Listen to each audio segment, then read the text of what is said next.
Mini episode 1215 of the FDH Lounge is brought to you by Sportsology, delivering unconventional columns and webcasts about sports, TV, music, movies, and more. Follow them on the web at sportsology.com. The FDH Lounge. You want to schedule your life around it.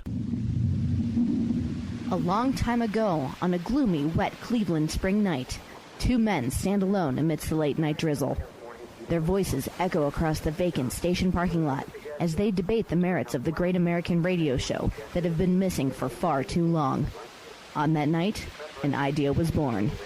That idea became the FDH Lounge.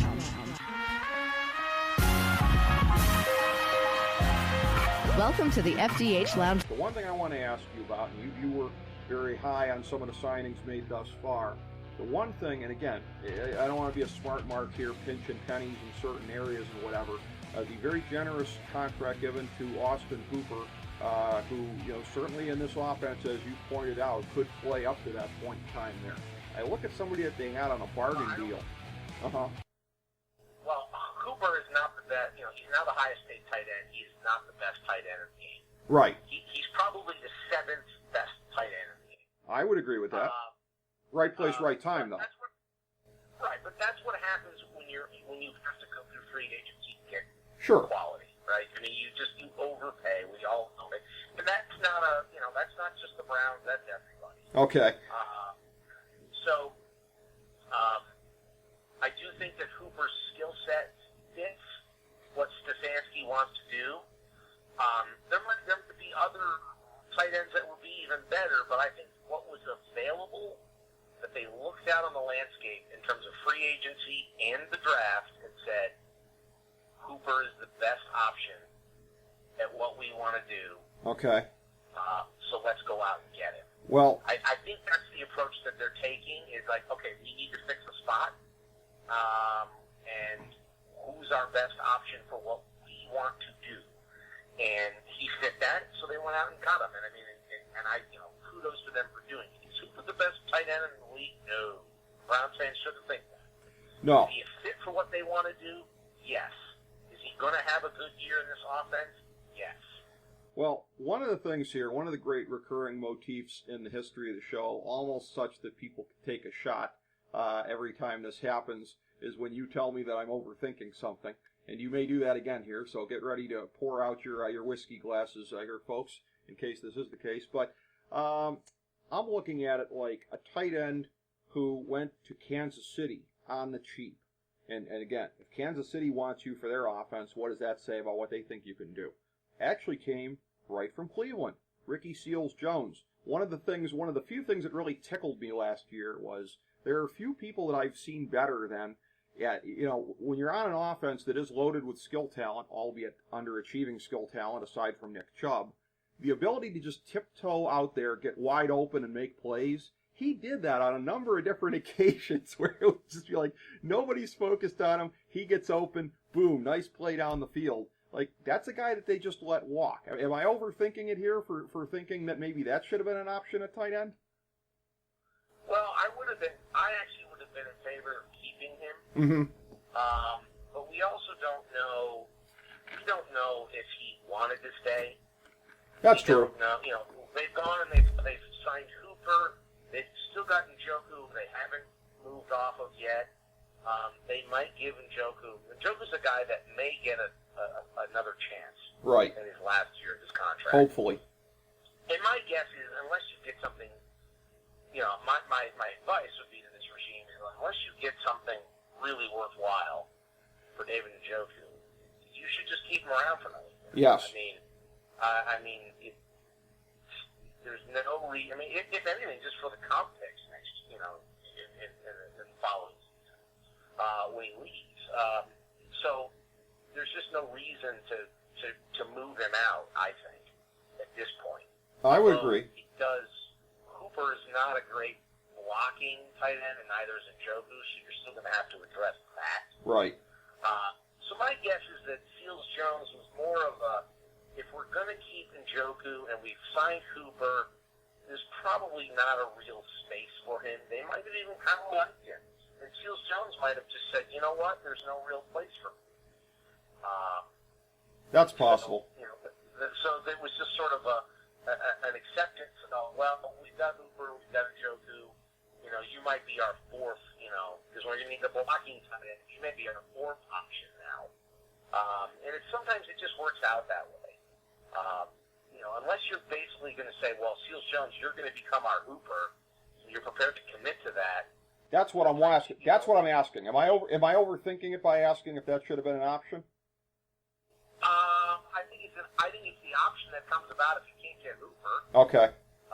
And I think you'd rather have Hooper than Seals Jones. So my guess is that's kind of how that worked out. Well, and sometimes you do lose guys you like just because you have to make other choices. And I suspect that's what's happened here. Well, there are financial, of course, considerations and everything in the salary cap era. They did upgrade, of course, at right tackle as well, which was about the most impactful thing that they could have done at that point in free agency. The way you look at it now, left tackle still needs to be upgraded in the draft, likely will in the first round. The interior of the line as well, whether it be for depth or for some additional players there. The secondary, especially safety. Linebacker to me is a big fat effing wasteland, which I kind of don't understand as far as just waving bye-bye to everybody. But so there's definitely some areas that they need to address, but presuming that we get a left tackle in there for this year, and probably in the first round, I know you've said it to me off air. I'm going to put you on the spot on air for a real clip and save. I know you think in this offense that Nick Chubb is capable of 2,000 yards from scrimmage. He is.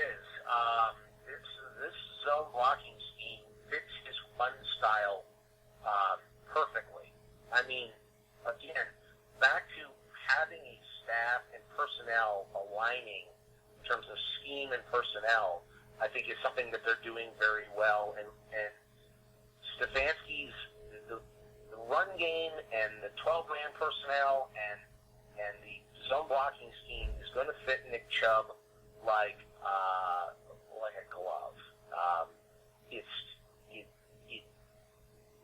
going to be something to see, and I'm really excited about it. And the other great thing is you talk about fit, Jack Conklin, right tackle. What he does best in this blocking scheme is run blocking. Where does Nick Chubb prefer to run to? The right side. They went out and got a right tackle who excels at run blocking in the zone blocking scheme on the side of the line that Nick Chubb prefers to run to. I'm telling you, Nick Chubb is capable of 2,000 yards rushing this year. 100% capable of it. Awesome. Will it happen? Probably won't because of the Kareem Hunt factor, which is a great problem to have. Right. I think, they're going to use Kareem Hunt on a lot of short passes, swing outs. I think he's going to spell Nick a lot. And I think that's what will keep Nick from getting 2,000 yards. He'll probably be more like 1,300 yards because when it's all said and done, they're going to have so many weapons and options. I mean, you've got Landry and OBJ on the outside, Hooper and Njoku. You're going to have Hunt. I mean, this offense on paper is as loaded as any in NFL. Period. Full stop. Right. And I think that's the only thing that keeps Nick Chubb from reaching 2,000 yards. Because I think the scheme fits his run style perfectly. I think the addition of Jack Conklin fits what Nick Chubb needs on that line to be even more successful than he was last year. And I think it's just the fact that they're going to have so many offensive weapons that, and then you throw in the Kareem Hunt factor to spell him to take a lot of that load off will be the reason he doesn't get to 2,000. But, yeah. If there were less options in this offense, I think you could literally book it if you could run for 2,000. And that's incredible to say, yeah. And again, from your lips to God's ears on something like that. In looking at this here, the one thing about the draft that had been a little bit of a notion that I think we are pretty close to shooting down at this point. I referenced previously lounge dignitary Ron Glasnap. There was a conversation the other night, nice little fun Zoom thing with a couple of us lounge dignitaries. Ron Glasnap, Dave Adams, my pals from Reality Check back at the old Sports Talk Network. One of the prototype shows for this show, actually, and also lounge dignitary Johnny Adams, Dave's brother. So the four of us doing a little Zoom chat here. Inevitably talk turns to the Browns, and I think we pretty much have all agreed on what I've been dubious of all along, the notion of, what if Isaiah Simmons is there at 10? When in the recent history of the NFL, even when teams are fixated on quarterbacks or need or whatever in the top 10, is a guy who looks like a consensus multiple-time Pro Bowl player at whatever position dropping to 10? I don't see it. I don't think they'll be in that conundrum. I think, especially given the aforementioned wasteland they have at linebacker, what I would advocate is you take them at 10 and you take some of the draft capital you have, even if it's into the future, and you try and trade up into the first round to get another left tackle. That's how I would do it. But A, do you think, like I do, there's no chance that Simmons drops to 10? And B, what would you do if he is at 10? Wow, I love this topic because now you're getting into the meat of this entire episode that we've been working up to. Is what happens? What are the Browns going to do in this draft? Starting with number 10. I agree with you that it's unlikely Simmons makes 10. I think there are too many teams in front of us that could use him, whether you're the Giants or the Panthers or even the Cardinals. I mean, there's so many places he could go before Jacksonville, even potentially. Although I think less likely with the money they spent on Chauffeur. But so there are like 4 places Simmons could go before you. But here's the but. Why I think it's a 1 in 5 chance he gets to 10. All those teams have other huge needs. The Giants have got to get a tackle, right? Whether it's either they draft somebody like Jedrick Wills, put him at right tackle this year, and prepare to move him to left tackle in 21. They need to protect their quarterback. So they love Simmons. I believe the Giants love Simmons. But they're in that conundrum of they've got to protect their quarterback. They've got to protect Jones. And this is such a tackle-rich draft. I think, if you're the Giants, it's the choices that are going to happen that would allow Simmons to drop to the Browns.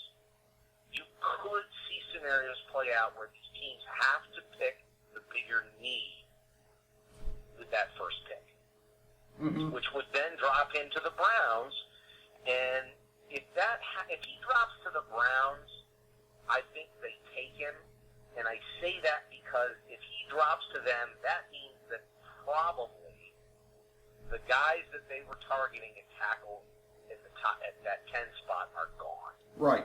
Meaning the teams in front of them, whether it's Arizona or I'm hearing, don't be shocked if the Dolphins don't go to him. Right. And pick a tackle.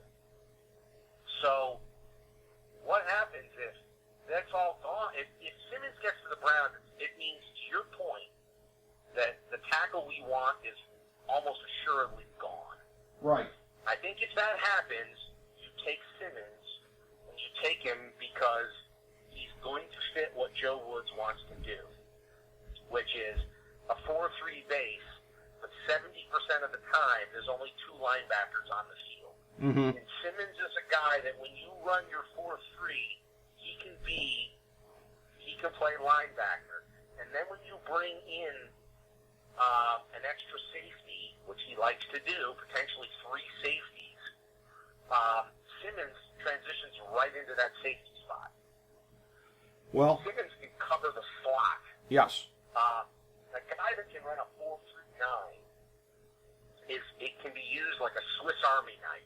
Now, it's been said correctly, I think, in some of the analysis, is that is the danger with him, is that if you're a team that doesn't know how to use him and doesn't get into training camp with a primary role and start practicing in that role, you try to start moving him all over the place, you're not sure what to do, you could waste him and blow it. Right. So we have to hope that Stefanski and Woods, if they draft him, will know exactly how to use him. And I think they just got to look at what Clemson did last year, if you want to see how to use him. But I think if Simmons falls to the Browns, it's because their tackle is good on. To your point, you take him. And to your point, you do move up back into that first round, the late first round, to find the tackle that fits your scheme. My understanding is, hearing through the grapevine, that the Browns are high on Ezra Cleveland out of Boise State. That to fit their scheme. And he's a guy that could probably be had in that 24, pick range. Late first round. And so if they end up not getting a tackle at 10, they will 100%. The Browns are going to get a left tackle in the first two picks, come hell or high water somehow. Right. They have to. Right. And so, although I will say there is a doomsday scenario where that doesn't happen, because you and I both know, look, it's all in play, and sometimes things just don't break your way the way you want them to. Right. And if that happens, I mean, they do at least still have Kendall Lamb on the roster. He can play left tackle. That's not ideal at all, but it's not like they have nobody that can play left tackle. Right. That's true. So they do have a worst case scenario, sort of like, well, Lamb can be our left tackle, and maybe we got to go back at it next year. But that's not the way I think they want it to be. That's like option 5, right? Right. like uh-oh. But to your point, I think the Browns are going to go into this draft looking at with lots of options as potential. And I think you hear a lot of the national pundits talk about, like, well, because of the analytics, they're just going to trade down and acquire assets and picks. And I'm like, no, I don't think so. I don't think that's. No one should assume that that's the game plan. Barry has said repeatedly that it's about being aggressive, targeting the guys we want, being whatever we got to do to be aggressive to get what we want. So if they're not getting what they want, because let's say they want Tristan Wirfs left tackle, and he's gone. Although I will say I have Andrew Thomas as your number 1 plug-and-play left tackle. Mm-hmm. And if he's there at 10, I think they should take him. And because you could, unlike some of these other guys who haven't played enough left tackle, Thomas has played 2 years of left tackle at Georgia in the SEC and excelled. Right. You can put him at left tackle as a rookie and not be like, oh shit, we got to spend 2 years developing this guy. Right. Where Jedrick Wills has never played 1 minute of left tackle. He may be athletic. He may have been a good right tackle. But I'm sorry, you've never been in a left tackle spot ever, and you think we're going to just start you day 1 at left tackle in the NFL? Yeah, not happening. Yikes. I don't like the. Maybe you end up having to draft him because the other guys you want are gone at 10, and you're not able to, say, trade down, because I think that's another thing the Browns will look to do. They'll weigh their options of who's available. Let's say the tackle they want, and they say Simmons is gone, but the tackle they want, or the 2 tackles they targeted, are also gone. Right. That's the more likely scenario to me, Rick, is that Simmons is gone, and the 2 guys they target, which I think are probably worse than Thomas, are gone. Now, what do they do at 10? Do they just take the next tackle on their board? I think Barry is more likely to try to trade down at that point and acquire more picks. And, he'll target somebody like Ezra Cleveland later, and then maybe, having a couple extra picks, 2nd, 4th round, whatever, by trading down, allowing him to, acquire more depth on the defensive side of the ball. So I think they're going to go into this with all their options open, be it, standing pat, moving down, trading back into the first round, even if they stick with pick number 10, because, what if Kinlaw's there? tackle's gone and Simmons is gone. Do you take Kinlaw? You might. And you just say, well, okay. Or even this, and this hasn't really been talked about. I think a guy that could slide more than Simmons could actually end up being Okuda. Mm-hmm. Because if he gets past 3, Okuda could drop. Right. Because that's not the primary need for most of those teams. Right. Even though the guy is So let me ask you this, Rick. For the Browns, your tackle that you want is off the board, and Okuda is sitting there. And Kinlaw is sitting there. What do you do? I think. Take Okuda? Do you trade down? What would you do? I think what I probably do is the exact thing I would do if Simmons was there. Take him and then prepare to trade back up into the first round to get that left tackle later on. Because again, you have to take advantage of the value if it drops to you there. Cornerback, not necessarily a huge position of need, but having said that, when you're talking about that with this defense and possibly 3 safeties, we might be 3 safeties short of being able to run a 3-safety defense. I mean, maybe I'm being unkind there, but we definitely need help at safety, and particularly if the defense is going to be that strong on it, as far as how it operates. By the way, on the thing with Simmons, taking an athletic freak and not knowing what to do with him, what could go wrong with that? Jabril Peppers. So hopefully that doesn't repeat itself if he's there.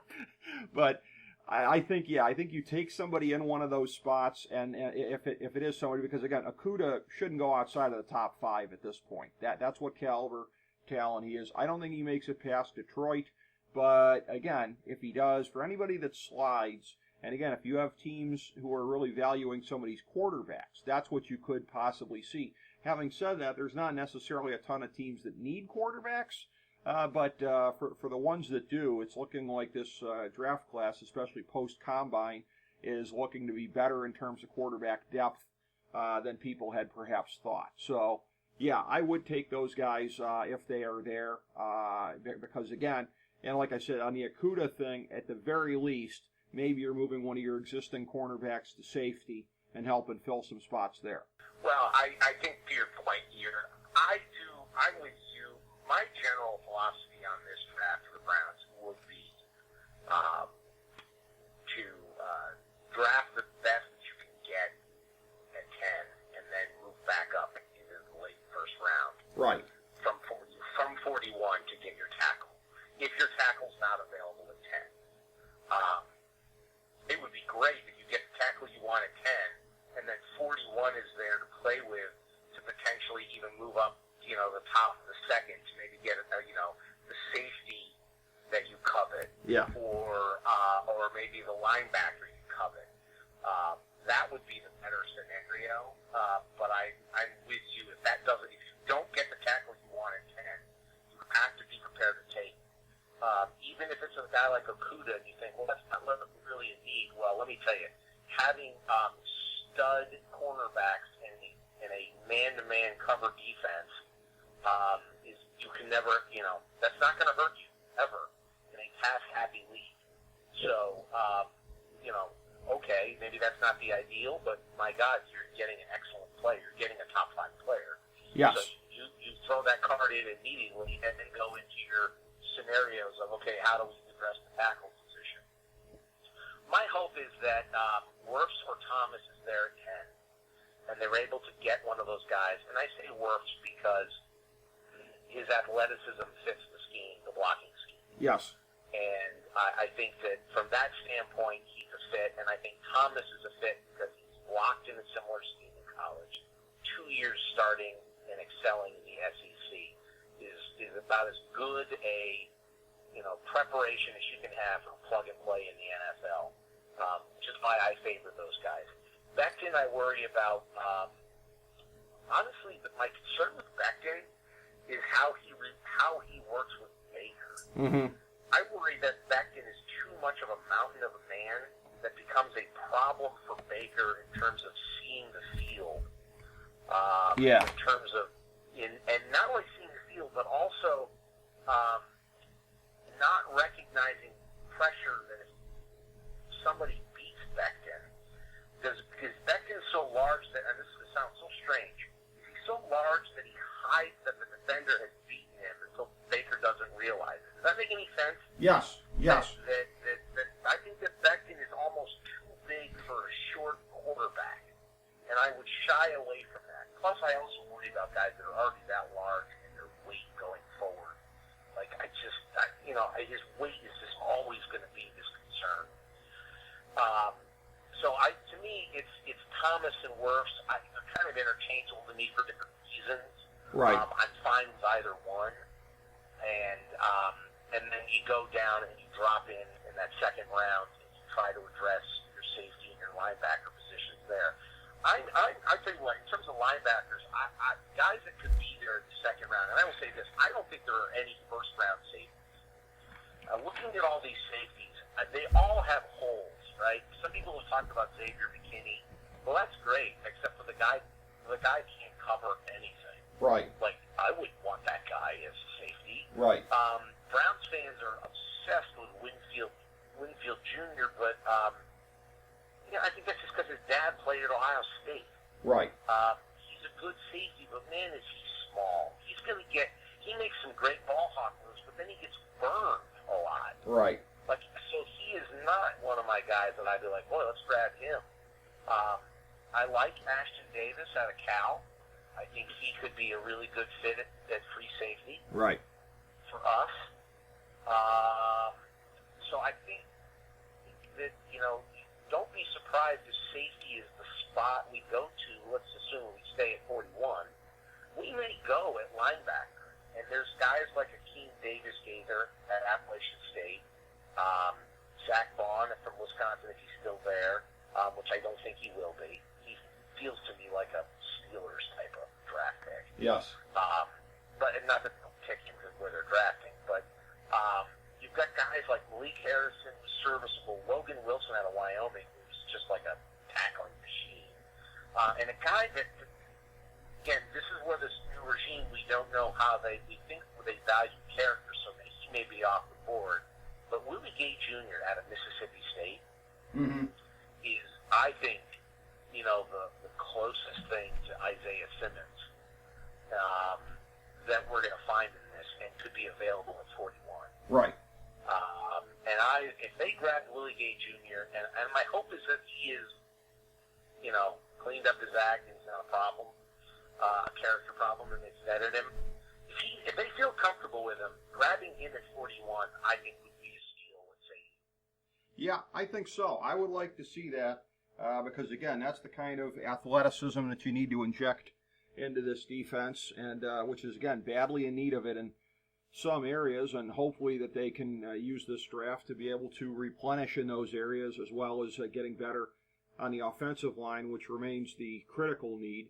And again, just kind of ballparking it as far as where it stands right now. Early guess for the season if you have it. I'm saying right now I would expect probably right about 8-8, because I think to expect at least a slight improvement on the record from last year seems legitimate. And then again, 8-8, if that's what you're thinking going in, particularly with the expanded playoffs here, 7 seeds in the AFC, the goal ought to be going into the season to snag one of those spots. I'm not saying I'll be devastated if they don't, but I think an expectation of 8-8 with the chance to hope for a little bit better and to make it in somehow, that's what I would like to see vis-a-vis expectations. What say you? Well, as you know, last year I was not a carry-away Browns fan, expecting 11-5 and all the rest of that. I predicted 9-7. So I felt like my prediction was, reasonable based on what we had seen at the end of 18, right, going into 19 based on the talent level. And that would, of course, put them into the playoffs. I'm going to stick with 9-7 and a wild card this year. Obviously, because of the expanded wild card, I think 9-7, gets you into the playoffs. And I'm going to say 9-7 is going to feel a little bit like underachieving because of the roster. But new coaching staff, it takes time to adjust. New play calling, new players learning to play together. The expectation of somehow, of the roster translating into some improved, record beyond that, I think might be just too much of an ask, especially given what's going on in the world right now and how we don't know coaches are going to be able to work with these players in implementing their schemes and getting time with them and coaching them. We just don't know how that's going to play out. I'm assuming we're going to have a season.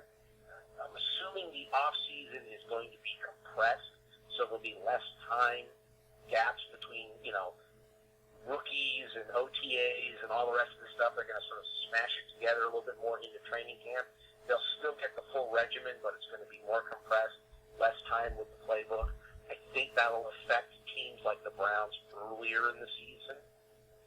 But I do see, with the anticipated schedule, which we haven't had the schedule revealed yet, but just based on who we're playing and where we think we'll be playing, I think 9-7 is again reasonable. I don't think that asking for the playoffs with this roster is too much to ask, because this team has a ton of talent, and it has holes, yes, but I mean every team has holes somewhere. Yes. That comes back to coaching and how you cover those holes.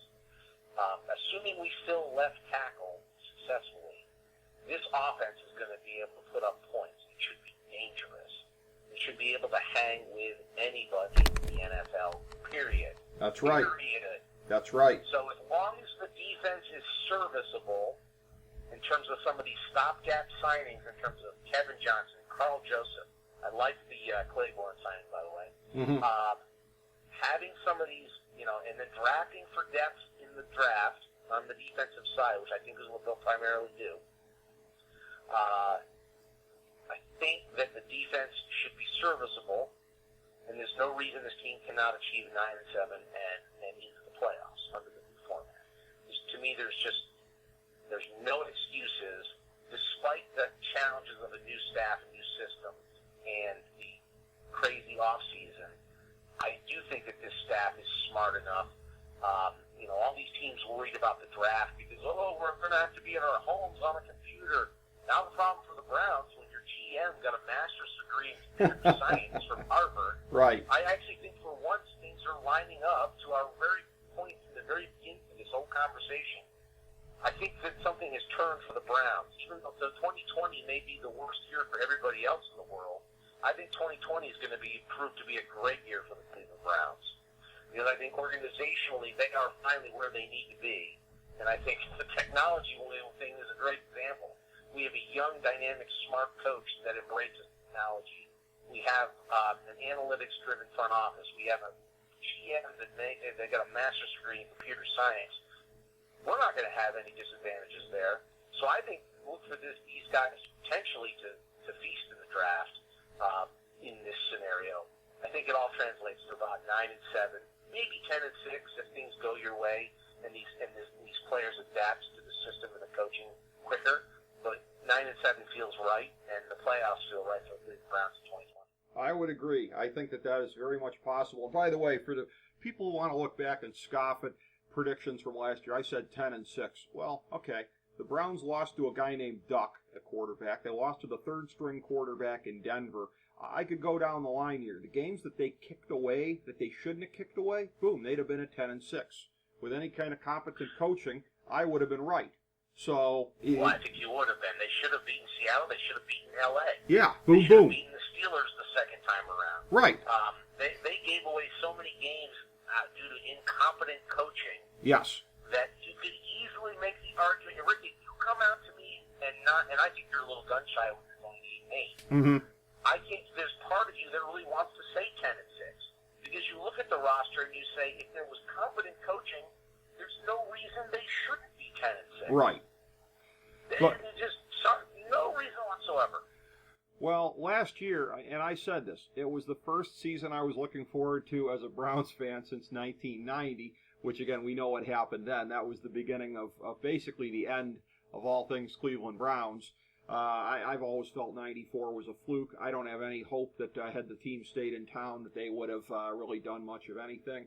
And we saw how that went. So I guess I'm more just back in my usual kind of, although my usual thing prior to last year would have been saying 4-12 or something like that. So 8-8 actually constitutes optimism for me by my usual standards as a Browns fan, well, because it does.